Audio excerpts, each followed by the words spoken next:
Sir ఇది నాడు శ్రీకాంతాచారి నేడు ఈశ్వరాచారి తెలంగాణ వచ్చినా కూడా ఆత్మహత్య లాగట్లేదు. ఎట్లా ఎట్లా చెప్తా ఏం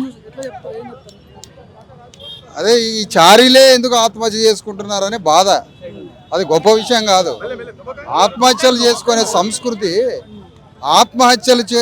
సంస్కృతిని ఈ అగ్రకులాలు డెవలప్ చేసినాయి. ఫస్ట్ అది డిమాండ్ పక్కన పెడదాం. ఆత్మహత్యలు చేసుకునే సంస్కృతి వల్ల ఆత్మహత్య చేసుకుంటే అదొక ప్రైడ్ అని, అదొక గొప్ప అని, అదొక గర్వకారణం అని, శాంతియుతంగా పోరాడడం కన్నా ఆత్మహత్య చేసుకోవడమే గొప్ప అనుకునే ఒక అజ్ఞాన నీచపు సంస్కృతిని ముందు ఇక్కడ అగ్రకులాలు డెవలప్ చేశారు. దానివల్ల ఇలాంటి ఆత్మహత్యలు అటెంప్ట్ అవుతూ ఉన్నాయి. అందుకని ఈ సందర్భంగా మేము చెప్పేది ఏంటంటే, ముందు ఈ ఆత్మహత్య విషయంలో 42% రిజర్వేషన్ పట్ల జరిగిన ఈ ఆత్మహత్య, దీని ముందు అసలు సమగ్ర విచారణ జరపాలి. ఎందుకు చనిపోయిండు, మూల కారణాలు ఏంటి, విచారణ మెజిస్ట్రేరియలా జ్యుడిషియలా ఎంక్వైరీ చేసి నిందితులు ఎవరు, ఎవరి ప్రేరణ వల్ల ఇతను చనిపోయిండు, ఏ అంశాలు ప్రేరణకు గురై చచ్చిపోయిండు, ఆ చావుకి గల మూల కారణాలు ఏంటి, అవన్నీ బయటికి రావాలి. అసలు అవన్నీ బయటకు రిజర్వేషన్ల విషయంలో సూసైడ్ కాదంటారా ఇది? అదే విచారణతో తేలిపోతుంది. మా అభిప్రాయం 42% అనే, కానీ అసలు మొత్తం సమగ్ర విచారణ జరగాలి.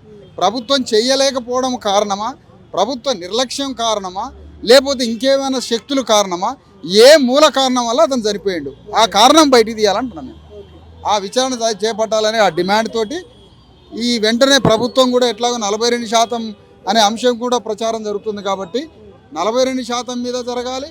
ప్లస్ చావుకు కారణమైనటువంటి ప్రేరణ అంశాలు ఏంటో కూడా ఒక ఎంక్వైరీ చేసి ఆ ఎంక్వైరీ ద్వారా బయటికి రావాలని అందుకనే కాదు జ్యుడిషియల్ ఎంక్వైరీ అంటున్నాం, మెజిస్ట్రేరియల్ ఎంక్వైరీ అని దానికి అంటాం.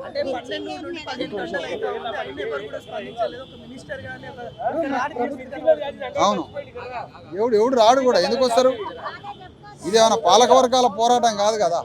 తెలంగాణ ఉద్యమం అంటే అది పాలక వర్గాలు, దానికి యజమానులు పాలక వర్గాలు, ఇది అణగారిన వర్గాలు. దీనికి నాయకత్వం ఎవరు? అణగారిన వర్గాలు ఉంటారు. కాబట్టి దీనికి ఎవడు రాడు. బీసీలు అంటే వాళ్ళ గొడ్లతో సమానం. ఓట్ బ్యాంక్ మీడియాలో ఎక్కడ కూడా రాలేదు, ఓన్లీ పేపర్లో కూడా ఎక్కడ కూడా కనపడలేదు, ఓన్లీ డిజిటల్ మీడియా కవర్ చేస్తుంది. ఇది కూడా కుట్రనే అనుకోవాలా? ఏది డిజిటల్ మీడియాలు మాత్రమే వస్తున్నాయి, ప్రధాన వార్తాపత్రికలు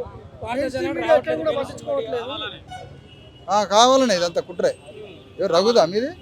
ఏడు లేడా రఘు? రాట్లే ఏడన్నాడు? ఏం స్టేట్మెంట్ ఇస్తారు మీ పార్టీ నుంచి? మెయిన్ స్ట్రీమ్ మీడియా రాలేదు కదా, పేపర్లలో కూడా ఎక్కడ రాయలేదు.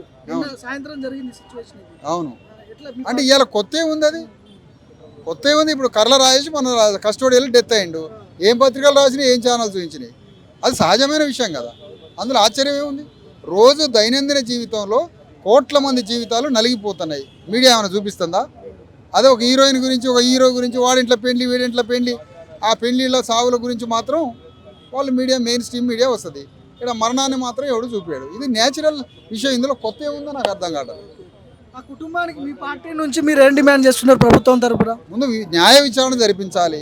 న్యాయ విచారణలో ఏ అంశాలు పురిగొల్పినాయి, ఏ ప్రేరణ కలిగిందే అతను మరణించిండో ఆ విషయాలు బయటికి రావాలి. అందుకని న్యాయ విచారణ జరపాలి. ఆ మృతి పట్ల మెజిస్ట్రేరియల్ ఆర్ జ్యుడిషియరీ ఎంక్వైరీ చేసి నిందితులు ఎవరో పర్ఫెక్ట్గా పట్టుకొని దాన్ని శిక్షించాలని కోరుతున్నాను. గతంలో మీరు ఒక స్టేట్మెంట్ ఇచ్చారు, శ్రీకాంతాచారి చనిపోయిన క్రమంలో ఎప్పుడు వీళ్ళైనా బలిదానాలు వీళ్ళేనా, బీసీ ఎస్టీలేనా, ఇంకా వేరే వాళ్ళే కూడా ఉండాలి కదా, వాళ్ళ బలిదానాల గురించి వినాలన్నారు. అంతలోనే ఇక్కడ ఈశ్వరాచారి బలిదానాలు. అందుకనే ఇప్పుడు ఈశ్వరాచారి, శ్రీకాంతాచారి వీళ్ళని చూసి ఒకళ్ళు ఆత్మహత్యలు చేసుకోవడంలో పోటీ పడుతున్నారు. ఆత్మహత్యలు చేసుకోవడంలో విశ్వబ్రాహ్మణులు పోటీ పడినట్టుగా, ఇది ఒక గొప్ప ప్రైడ్ అనుకున్నట్టుగా ఈశ్వరాచారి ఆత్మహత్య చేసుకొని, కానీ శాంతియుతంగా పోరాడాలి. శాంతియుతంగా పోరాడే సందేశాన్ని పంపాలి. కానీ సమాజానికి ఆత్మహత్య అనే సంస్కృతి తప్పు. ఫస్ట్ తన బాధ, తన నిరసన ఉండొచ్చు, కానీ దానికి మార్గం ఆత్మహత్య కాదు. ఇప్పుడు మేము పోరాడే వాళ్ళందరం మేము కూడా ఆత్మహత్య చేసుకున్నాం అనుకోండి, ఇక పోరాడేదేవుడు మరి. అందుకనే శాంతియుతంగా పోరాడి సాధించాలి. ఒకళ్ళని చూసి ఒకళ్ళు ఆత్మహత్య చేసుకునే ఈ బ్యాడ్ దుర్మార్గమైన కల్చర్ని తెలంగాణ అగ్రకుల పోరాట వీరులు ఉన్నారు, వాడు మాత్రం ఆత్మహత్య చేసుకోడు, మమ్మల్ని ఆత్మహత్య చేసుకునేటట్టు ప్రేరణ కల్పిస్తాడు. అందుకనే మా విశ్వకర్మలే ఆత్మహత్య చేసుకునే విధంగా వీళ్ళు ఈ పద్ధతి ఈ రకమైన సంస్కృతిని మరి ఈ మార్గంలో పోవడం చాలా బాధాకరం. చూసినాం. నేను పోయి చూసి వచ్చాను.